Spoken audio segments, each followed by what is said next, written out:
Bismillahirrahmanirrahim. Assalamu alaikum. Today we are starting our new topic, that is the prokaryotic and eukaryotic cell के बीच में क्या difference है, इनके बीच में कंपैरिजन करेंगे आज हम. दैट नेम से क्लियर है, prokaryotic and eukaryote. Pro means primitive या बिफोर या अर्ली या फर्स्ट, ये प्रो की मतलब होते हैं, और कैरियोट्स का मतलब होता है न्यूक्लियस या कर्नेल भी इसको कहा जाता है. और यू का मतलब है ट्रू, यू का मतलब होता है ट्रू, और कैरियोट्स का मतलब होता है nucleus. So on the basis of nucleus there is a division of organisms और cells called prokaryotic and eukaryotic cell or organisms. Prokaryotic and eukaryotic organisms भी होते हैं, और on the basis of prokaryotic and eukaryotic cell, और इन sales में nucleus के base पर इनकी मतलब कि कंपैरिजन करते हैं हम कि आइदर न्यूक्लियस प्रेजेंट है या न्यूक्लियस एब्सेंट है. तो organisms whose cell have membrane bound nucleus are called eukaryotic cell. उन सेल्स को हम कहते हैं यूकैरियोटिक सेल या यूकैरियोटिक ऑर्गेनिजम्स. ऐसे ऑर्गेनिजम्स जिनमें मेम्ब्रेन बाउंड न्यूक्लियस है. मतलब कि ये देखें, यहाँ मैंने न्यूक्लियस बनाया है. अगर यहाँ पर आप देखें तो ये न्यूक्लियस है और ये सराउंडेड हुआ है एक पर्टिकुलर मेम्ब्रेन से. देखिए यहाँ पर जिसको हमने नाम दिया ये न्यूक्लियर मेम्ब्रेन का. इसलिए कुछ ऑर्गेनिजम्स ऐसे होंगे जिनमें ये न्यूक्लियस एब्सेंट होगा, तो उनके पास न्यूक्लियर मेम्ब्रेन भी नहीं होगी. तो वो कौन से होंगे? वो होंगे प्रोकैरियोट. सो यहाँ पर अगर हम देखें दैट यू मीन्स वेल और ट्रू, और कैरियन मीन्स कर्नेल और न्यूक्लियस.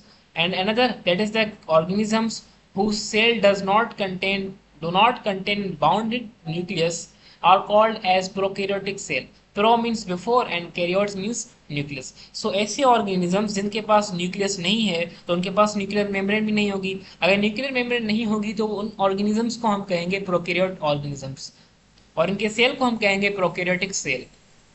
जैसे यहाँ पर हमें पता है बैक्टीरियल सेल जो है वो प्रोकैरियोटिक है, और उसके अलावा जो एनिमल सेल्स होते हैं, प्लांट सेल्स होते हैं, वो यूकैरियोटिक सेल्स होते हैं.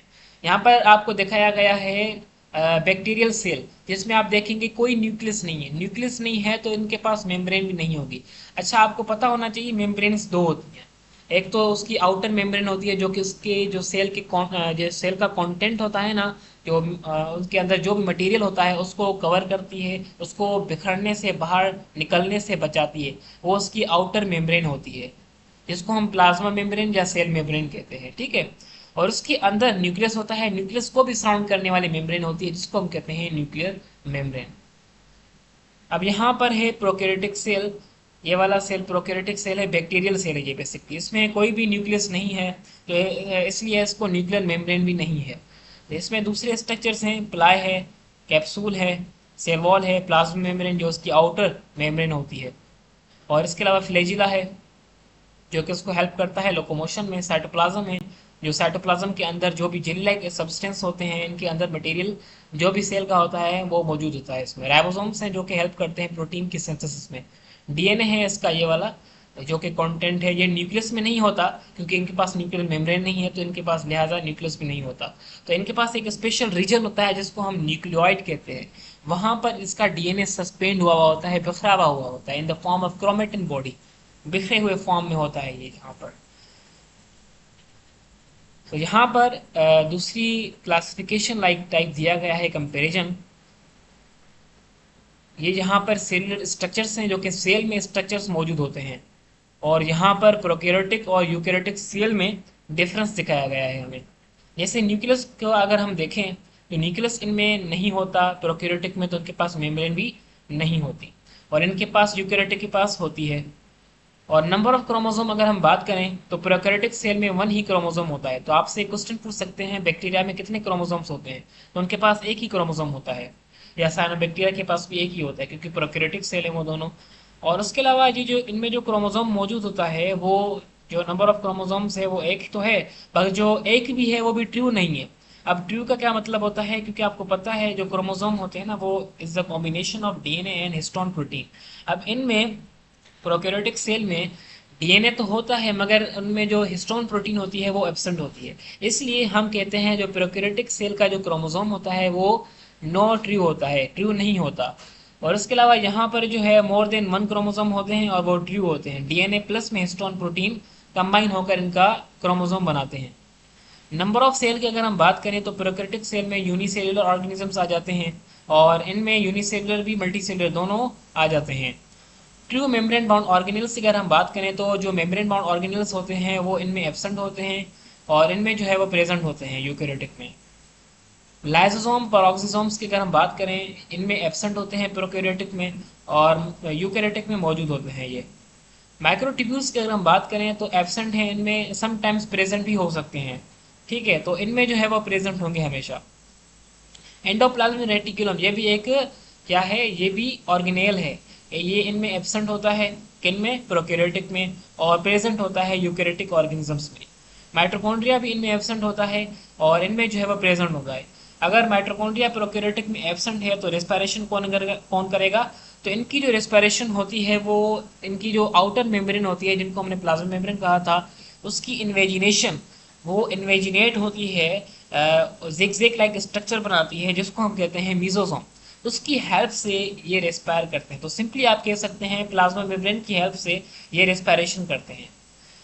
दूसरे हैं राइबोसोम्स। अब इनमें जो प्रोकैरियोटिक्स में होते हैं वो 70s होते हैं और यूकैरियोटिक्स में लार्जर 80s होते हैं। अब 80s और 70s का मतलब क्या है? एस यहाँ पर यूनिट होता है, रेट का यूनिट होता है, स्पीड का, sedimentation you can say that. यहाँ पर आपको पता है सेंट्रीफ्यूगेशन एक प्रोसेस होता है जिसमें हम क्या करते हैं, सेल को डालते हैं सेंट्रीफ्यूज मशीन में और उसमें हम रोटेट करवाते हैं सेल को। सेल में अंदर जो भी कंटेंट होता है वो सेटल डाउन हो जाता है, वो पर्टिकुलर स्पीड पे सेटल डाउन हो जाता है, जिसको हम सेंट्रीफ्यूगेशन प्रोसेस को हम कहते हैं। और इनके जो मटेरियल होता है ना वो सेटल डाउन हो जाता है जिसको हम पैलेट वगैरह कहते हैं। उस 70s पर जो स्पीड होती है उस पर अगर सेटल डाउन हो वो मटेरियल जो भी सेल में मौजूद है तो वो प्रोकैरियोटिक होंगे 70s वाले। अगर 80s पर सेटल डाउन हो सेल का कंटेंट, सेल का मटेरियल, तो वो यूकैरियोटिक वाले होंगे। तो इनके बेस पर भी इनमें राइबोसोम्स मौजूद होते हैं। राइबोसोम्स दोनों में मौजूद हैं मगर राइबोसोम्स का जो यूनिट है, जो स्पीड है, जो सेटल डाउन की स्पीड है, सेडिमेंट होने की जो स्पीड है सेटल डाउन की, वो डिफरेंस है इनमें। एक में 70s वो प्रोकैरियोटिक वाली है और 80s किस में है? ये 80s मौजूद है किसमें? यूकैरियोटिक्स में।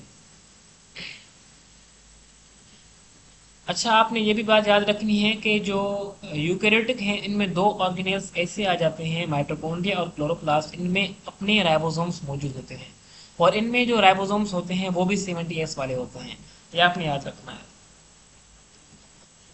वेजिकल्स की अगर हम बात करें, वेजिकल्स क्या होते हैं? ये बैग लाइक स्ट्रक्चर्स होते हैं, इनमें भी प्रेजेंट होते हैं, दोनों में प्रेजेंट है मतलब कि यहाँ पर। और गोल्जी एपरेटिस की अगर हम बात करें तो इनमें एब्सेंट है प्रोकैरियोटिक में, यूकैरियोटिक में मौजूद है। क्लोरोप्लास्ट की अगर हम बात करें इनमें एब्सेंट है, इनमें अपना ही पिगमेंट मौजूद होता है। बैक्टीरिया में आपने सुना होगा क्लोरोबियम क्लोरोफिल इनमें मौजूद होता है, इनमें क्लोरोप्लास्ट एब्सेंट होता है। क्लोरोप्लास्ट एक ऑर्गेनेल है जो कि पिगमेंट मतलब कि प्रोड्यूस करता है, इनमें प्रेजेंट है, इनमें भी प्लांट्स में मौजूद होता है पर्टिकुलरली। यहाँ पर प्लाज्मा मेम्ब्रेन है विद स्टीरॉइड्स। यहाँ पर प्लाज्मा मेम्ब्रेन जो है ना वो स्टीरॉइड के साथ नहीं होती है और यहाँ पर मौजूद होती है स्टीरॉइड के साथ। स्टीरॉइड प्लांट्स में एब्सेंट होते हैं, एनिमल्स में मौजूद होते हैं। परमेबिलिटी की अगर हम बात करें न्यूक्लियर मेम्ब्रेन की तो यहाँ पर परमेबिलिटी नहीं होती है, हर चीज़ को अलाउ करते हैं अंदर आने के लिए। परमेबिलिटी हम कहते हैं कि न्यूक्लियर मेम्ब्रेन जो है वो किस चीज़ को अलाउ करेगी अंदर आने के लिए और किस चीज़ को रिजेक्ट करेगी। तो जो प्रोकैरियोटिक सेल होते हैं इनमें परमेबिलिटी एब्सेंट है, ये हर चीज़ को अलाउ करेंगे। जो यूकैरियोटिक होते हैं वो हर चीज़ को अलाउ नहीं करते, ये सिलेक्टिव होते हैं, ये पर्टिकुलर चीज़ों को ही मतलब कि अलाउ करते हैं अंदर आने के लिए अपने न्यूक्लियर मेम्ब्रेन के थ्रू।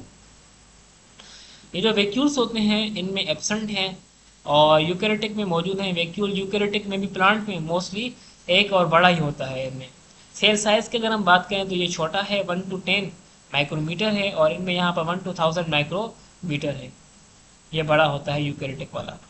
फ्लैजिला की अगर हम बात करें सब माइक्रोस्कोपिक इन साइज है यहाँ पर प्रोकैरियोटिक में, यहाँ पर माइक्रोस्कोपिक इन साइज है और कंपोज ओनली वन फाइबर, ये वन फाइबर का बना हुआ होता है और यहाँ पर मेम्ब्रेन बाउंडेड होते हैं ये। So that was the difference between prokaryotic and eukaryotic.